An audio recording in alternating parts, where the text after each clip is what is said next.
I can guarantee this is going to be the most straightforward video you will ever watch about Section 8, how to find the most profitable states, cities, whatever. Let me close my door real quick before it gets too loud. Let's get straight into it.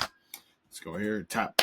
All right, you need to first identify your situation and your goals, right? Are you trying to get just one unit? You're trying to stack? You're trying to be in a situation, maybe test the waters for a little bit, maybe get 3 units. You have to identify this because this is going to be in coordination with the place that you decide to choose, right? And a lot of people are going to see this and be like, oh my God, like too many states. And I am. But you need to take this into consideration, or you're going to be in a position where those states don't even matter. You have no context. It's not going to work out for you. Are you a business owner? Are you someone that's not going to have that much time or energy? Are you a 9-to-5 working and you're trying to just replace, not even replace your income, maybe just go and have an additional, $500 to $2,000 a month coming in that could cover your utilities or other bills that you have? How much do you have liquid? Do you have like on the lower end 20K? Do you have like on higher end 40K? How much are you trying to return? Are you trying to get a $600 a month return? Are you trying to get $200? What is your goal? Is it cash flow? Is it appreciation? Is it a mix of both? Are you trying to be in a position where maybe this helps with your mortgage payment? What is that? And this is where you identify that your profitability does not just come from a return on your financial investment, but the investment of your time and energy alongside that. Because you can be in a situation where, you make a really good financial return, but you're in a situation where it required a fuck ton of time and energy. And if you're a business owner, for example, and you want to focus on your main business, have this in the background, that is not a good investment. It's not, because it required a bunch of time and energy. You know what I'm saying? So time and energy allocation. How much time do you have to allocate to something like this? If you have like 5, maybe 10 hours a week, or you say below 5 hours a week, you would be in a situation where you want to find somewhere that's going to be completely streamlined based off of what I'm going to talk about in the next slides. But if you're someone where you have more time, maybe 10 hours a week or above, you can be in a situation where you do even more due diligence. You have the time to screen, be in a position where you make their contacts, check the FMR, all the above, right? And I'm going to touch into that, what that means. But you want to be in a position where you allocate how much time you want to have. And then although things are kind of like 27 with acquiring real estate, right? Someone call you at fucking 9 p.m. Take all add all that time into account and say, okay, how much do I already have? If you are able to allocate one full day, right, in terms of hours, which is 8 hours. If you could allocate maybe 2 hours a day, or maybe an hour a day to this shit, you'll be fine. If you're trying to, build from zero in a place where you still want to have it pretty streamlined. Alongside that, do you have context in this area or have experience in the list of areas that you're contemplating? You want to have like a dream 3 in terms of like areas you're contemplating, and then you do your due diligence to see if it even makes sense for you, right? What I mean by this is like, do you know anybody there? Have you ever worked in that area? Have you ever visited there? And that's going to help you out a lot because you're going to have that local knowledge, right? If you're doing this completely out of state, like I'm in California, having that local knowledge will give you a competitive advantage amongst other investors. And alongside that, just help you out in general. Because that local knowledge is going to allow you to make a better return on your investment, since you're not allocating your finances, time, or energy into maybe an area that you're trying to buy, that you were thinking about buying, and that is just not worth it, right? It'll allow you to obviously spend less time doing bullshit and increase the profitability overall in not only the financial return, but the time return and the energy return. And alongside that, is this place codependent on a specific history? What does this mean? If they are in a position where, say, for example, you go and you invest in San Jose, California, right? Silicon Valley. If Silicon Valley took shit and you were owning a unit, right, just traditional rental, and this person lost their job, where else are they going to get a job if they're focused on tech, right? If they're codependent on that, there's a possibility that this person's not going to pay you as a landlord anymore, and you're kind of cooked. So it's like, you get what I'm saying? You want to be in a position where it's not codependent. Say, for example, Cleveland. It is big on healthcare, but it's not codependent on it. So it's in an industry that, one, is in a position where it's everlasting, right? Everyone always needs healthcare. Alongside that, since it's not codependent, if that falls through, then you're going to be in a position where the rental assistance programs are going to assist those people, especially people that are caretakers or work in the medical industry, because they kind of get first priority as like first responders. And alongside that, you're in a position where if, say, COVID happened, for example, these people will still get paid because like they needed essential workers, right? So you're good on that. And you want to make sure you're just not codependent on something that is a volatile industry, like say tech, say something along those lines, maybe construction, and say the cost of lumber goes up. Then you be in a position where maybe you have a Section 8 tenant that works in construction and they can't pay their portion of the rent alongside the government. So now you're only making 70% or 80% of what the fair market rent is. So say, yeah, you're still profiting, but you're cutting your profits by 20%. Take that into consideration. Barrier to entry, right? You want to look at not only, like I told you, the financial, but also the time and energy. It's everything. Same. The best places that I've listed on these three, but there's a big list of other ones, is Ohio, Michigan, and North Carolina, right? There's Cleveland, Dayton, and Toledo in Ohio. Cleveland's kind of like that middle range. Dayton's a little bit more expensive, and then Toledo is probably the mix of between the two. Alongside that, there's Detroit, Michigan, which is kind of going up a little bit because of the current governor they have in Michigan that's kind of putting a lot of money into that area, making it not codependent on one specific industry, right? Alongside that, Greensboro and Raleigh, North Carolina. They're in a position where North Carolina is just booming in general because of the impact Charlotte has upon them amongst areas. So this could be a good potential area. If you want to look at the barrier to entry, I would say Greensboro and Raleigh are probably the lowest, and C. And Detroit's probably second, and then Cleveland's the highest in terms of difficulty. So the lower, it's not a big of a deal. And among these categories, I'm mentioning, like I said, you just don't be caught up on the numbers and the return, but also the barrier to entry and the upside after the fact. Because one of the main things that you really build wealth in regards to real estate, alongside obviously just owning the fucking thing in general, is the appreciation on it. And yeah, these units are not going to appreciate like crazy, but you want to be in a situation where there's at least some sort of appreciation because you can leverage that later, right? That counts into the three pillars I'm talking about: time, money, energy. That's all you have. Why does this matter, right? In terms of that local contact, I had a local contact that let me know about the area.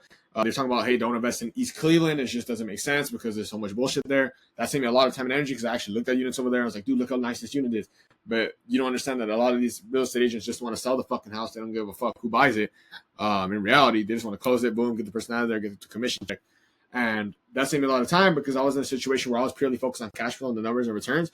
But I didn't think about the time and energy allocating if there's any repairs needed or any potential robberies that could happen because I'm investing in a bad area. So you don't want to get caught up on the numbers. You also want to think about, okay, will this house at least appreciate a little bit, and it's gonna be in a good state, in a good city inside that state, right? Alongside that, or a good part of the city that's inside that state, like Cleveland, for example. If you invest on the west side, you're gonna get a little bit lower cash flow, but you're gonna be in a position where you're not really gonna worry about the unit. If you're on the east coast, on the east side, you'll get more cash flow. You might have to worry about a bad tenant, robberies, and a bunch of BS, right, and crime. And you may be able to check spot crime and see like, hey, look, like this area doesn't have a lot of crime, but you don't know what's being reported on there or what got caught. You know, just because there's a unit that has no crime around it doesn't mean that there wasn't crime around there. Someone just didn't get caught. Alongside that, I'll show you a list of units that I personally believe are some of the best for Section 8. Any house on the planet is Section 8, but alongside the places that I mentioned, these are some of them. So let's go through this. Hopefully it lets me through it. Okay, boom. There's all of these places. If you want this list, just DM me on Instagram. I will send it to you.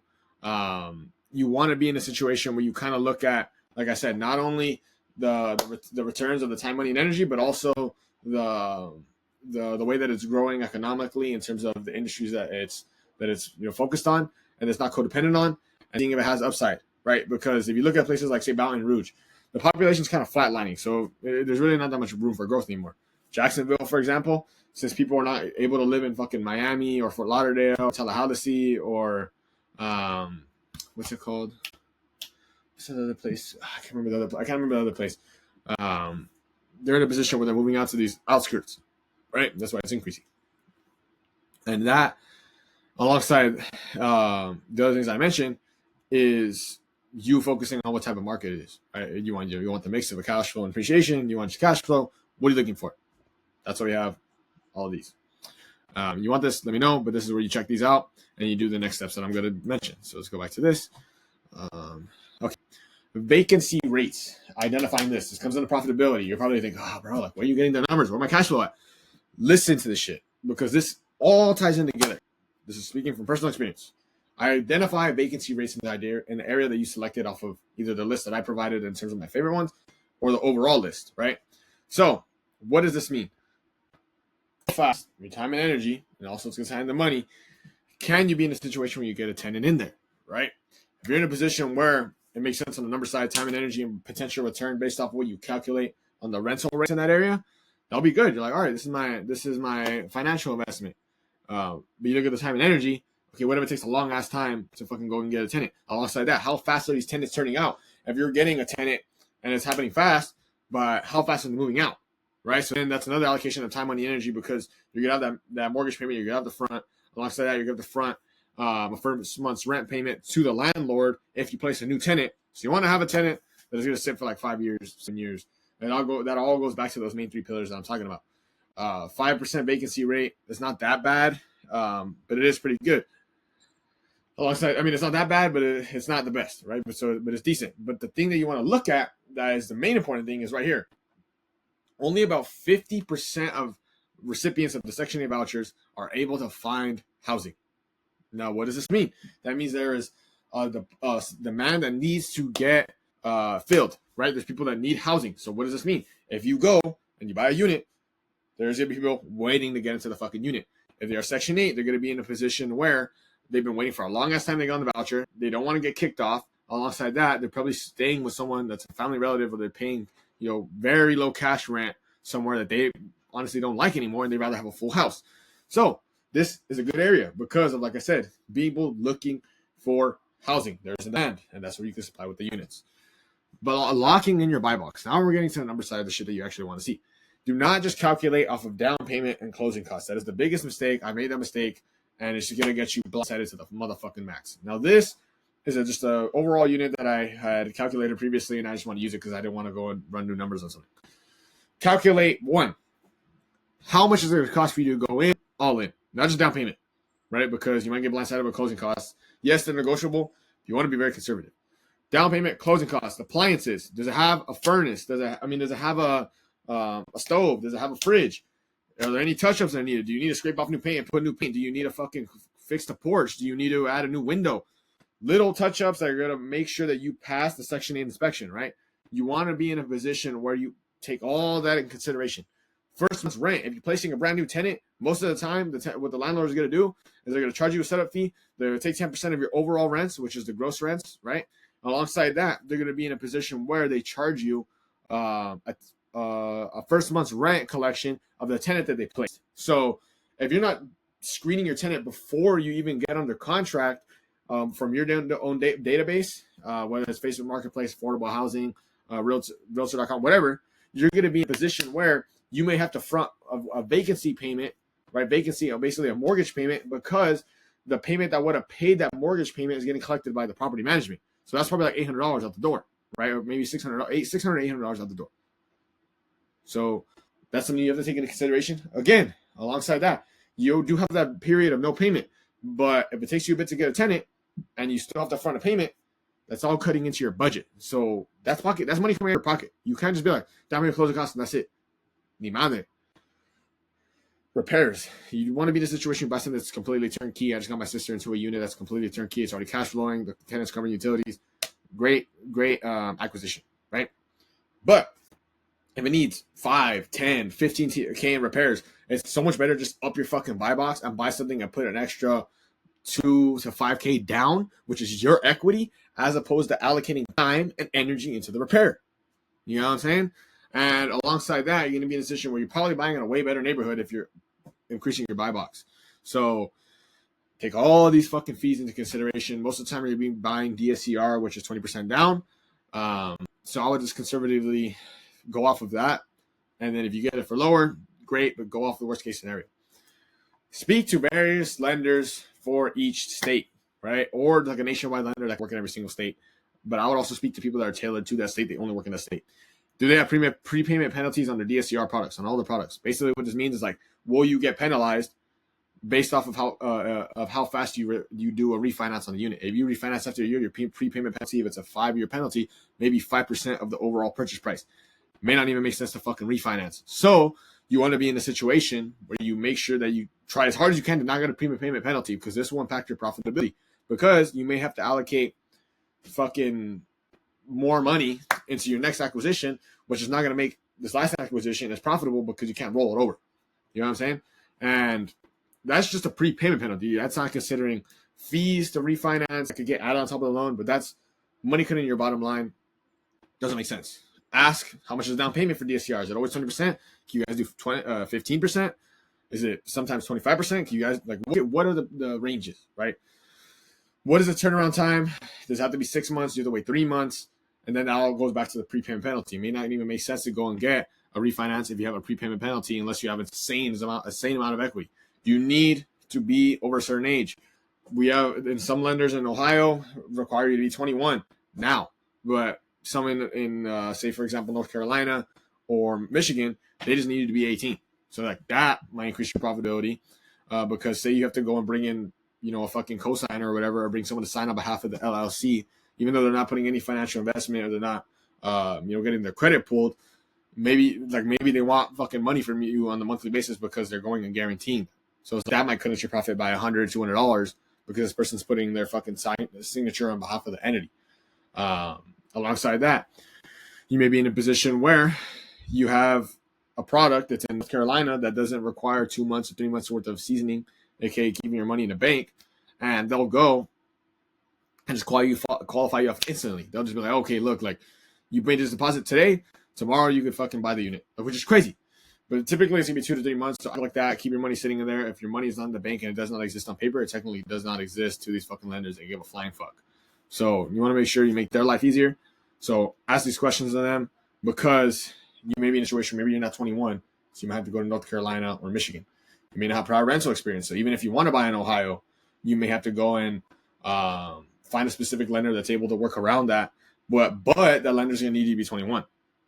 You know what I'm saying? There's always things that are going to impact your profitability because this investment, like I said, is not just financial, it's time and energy. And the longer you stretch this out based off you not doing your due diligence and your homework, it's going to make things a lot harder. This is back to what my example said. It said if Ohio has a 21A regulation by a preferred lender, which is one of the fucking best lenders in the country, or brokers in the country, you'll be in a situation where it's going to extend your timeline, and that's decreasing your profitability, right? They might want prior renter or owner experience if you're not 21, because we do have lenders that do allow you to go and buy if you're not 21 in Ohio, but they want prior renter owner experience for at least like a year, which unless you moved out at 18, it's not going to be that feasible. North Carolina and Michigan do not. They just care about the profitability of the house. They need you to be 18. The credit, they want like decent credit, but they're not worried about the 2-year trade line history that the Ohio one is. They're in a position where they probably only care about like 6 months. They just need to see the score. They're not really worried about the history. They just care more about the profitability of the unit and being self-sufficient. Ohio requires 20% down. Unless you have a lender that has the product for a unicorn type deal or it's a portfolio. Most lenders are going to be 10 to 20% down. That 10 is like the lowest. But if they're 10, the lenders that we've experienced with that, not really the best to work with. But you're in a position where I would just say like, if you could find something that allows you to put as low down as possible, then be in a position where you see if it makes sense and then just do it if it does make sense. But don't be married to the idea of a low ass down payment of 10% and act like that's going to happen. Go off of 20%. If it comes out to being 10%, then do it. Alongside that, North Carolina and Michigan go lower down payment with DSCR and also purchase price. They could go, I think Michigan could go as low as $50,000 in terms of the purchase price. But if a unit's that low, it may not even make sense.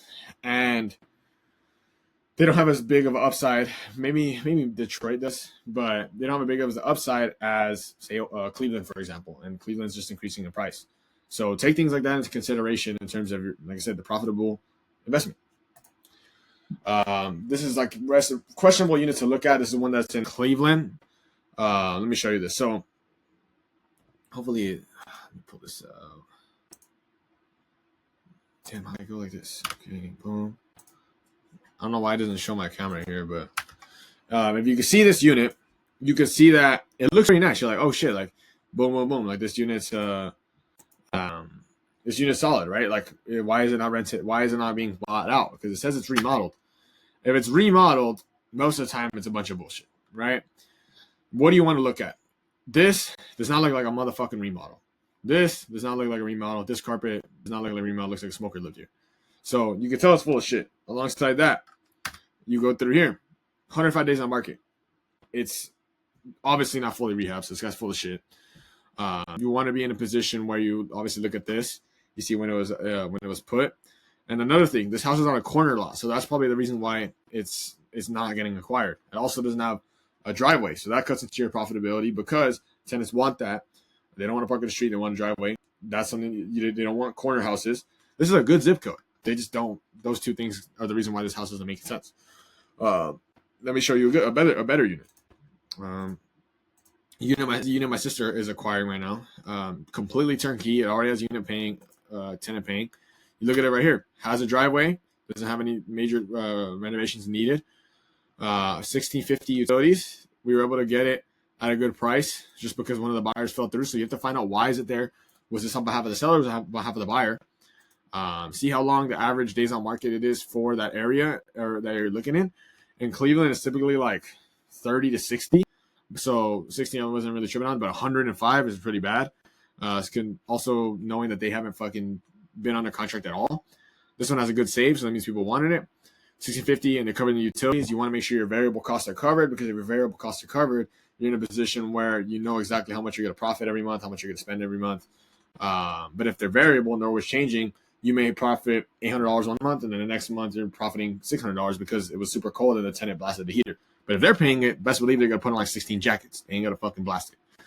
So this is a good unit, right? It's not on a corner lot and has a good driveway and it's chilling. So let's go to get out of here. So you want to like take all of that in consideration. Screening property management companies. Go to Yelp, Thumbtack, Google, Facebook groups, everything, right? You want to go here first before you go to the agent, in my opinion. The reason why is because the agent's just gonna tell you some bullshit to get you in the fucking deal, and after that, they don't care. They really don't care if that shit doesn't work out because they already made their money. The property management needs you to buy the unit comfortably and work well with that good agent, or else they don't get paid. You know what I'm saying? So that the property manager needs an agent that's a good reflection of them, so they can get the business because they need it on the back end. On the front end, the agent gets paid and they walk away. The property manager, if that agent did them dirty, then you're not gonna work with them. So they'll just refer you to someone that wants to close the deal. Most people would do that. That maybe if you find someone that think is good, like they're still gonna have that inherent trait. Like let's just fucking refer them out. They're good. I refer them to everybody. It's like okay, well who's everybody? You know what I'm saying? So there's always no shortage of fucking real estate agents. It's literally like a 50 question multiple choice exam. Property management is very hard to find. That's why there's a shortage of those, but there's not a shortage of the fucking agents. You won't find agents with good. I mean, it's hard to find property management that has. Let me see. Property management that has good punctuality, good servicing, good pricing, familiarity with Section 8, and also helping out-of-state investors. So focus on property management first, because if you don't have property management, you don't have a tenant, you don't cash flow. Agent, you can find one I could go outside, and there's probably some sort of real estate fucking billboard. But if you want, you go to an agent alongside these and just get more numbers out there and just keep screening them. But I would not submit any fucking offers until you have property management dialed. In my opinion, if you don't have property management dialed, do not start thinking about getting offers and getting pre-approval, especially if you have no idea what the fuck you're doing. Reasons why I look for free property management: agents wants to close, a glorified PM, because after closing, it's no longer their responsibility. If they don't give you a good agent, if property manager doesn't give you a good agent, they lose business because you're not going to go with them. If they go and refer you someone, the agent gets you in the deal, but they were just on some bullshit, and the deal ends up not being as good as they claimed that it was going to be. The property manager doesn't get business. Alongside that, they're in a position where it's just a reflection of them. The property manager needs a unit, like I said, and alongside that, there's a shortage of agents, but there is a shortage of good property management, especially for Section 8 out-of-state investing.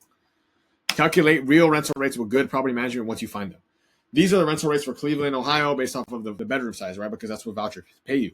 But you're not in a position where every zip code is going to actually give you the number on here. They may give you 80%. So you want to see how much like people are actually getting in that area. So check Renometer.